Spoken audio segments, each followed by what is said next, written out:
আমাদের বাড়িতে ঝগড়া শোনাটা খুব ইম্পর্টেন্ট বিষয়। এতে আমি মরে পড়ে থাকলাম কিনা আমার মায়ের তাতে কিচ্ছু এসে যায় না, কিচ্ছু এসে যায় না আমার মায়ের। আমার মা ঝগড়া শোনার জন্য বাড়ির ফ্যান অফ করে দেয়। আমি যদি কিছু বলতে যাই, কিরে ফ্যান অফ করে কেন, আমার মাথা ঘুরে কেন এরকম করবা কেন, তুমি ফ্যান অফ করবা, আমি যখন জিজ্ঞেস করবো ফ্যান কেন অফ করছো তুমি এরকম কেন করবা। ঠিক আছে, ঝগড়া যেটুকু শোনা যাচ্ছে বাড়ির মধ্যে থেকে আমিও তো কান পেতে শুনছি, শোনো না সেভাবে শোনো না। সে সব ফ্যান অফ করে দেবে যেন খুব মনোযোগ দিয়ে ঝগড়াটা শুনতে পারে। এরপর কি করলো, ফ্রিজের মধ্যে যে শব্দটা হয় ফ্রিজটাও বন্ধ করে দিল, যাতে বাড়ির মধ্যে একদম নিঃশব্দ হয়ে যায়, সবকিছু সে মনোযোগ দিয়ে ঝগড়াটা শুনতে পারে।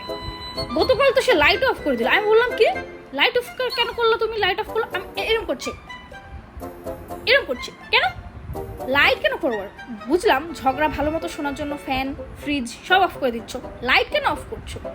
সে বলছে কি রাতের বেলায় পর্দার আড়াল থেকে ঝগড়া শুনলে বাইরে থেকে নাকি দেখা যায়। তো যদি তোমার এতই মান সম্মানের লাগে, বাইরে থেকে যদি তোমাকে দেখছে ঝগড়া শুনতে, এতই যদি তোমার মান সম্মান শুনতে হবে কেন, ঝগড়া শুনতে হবে কেন।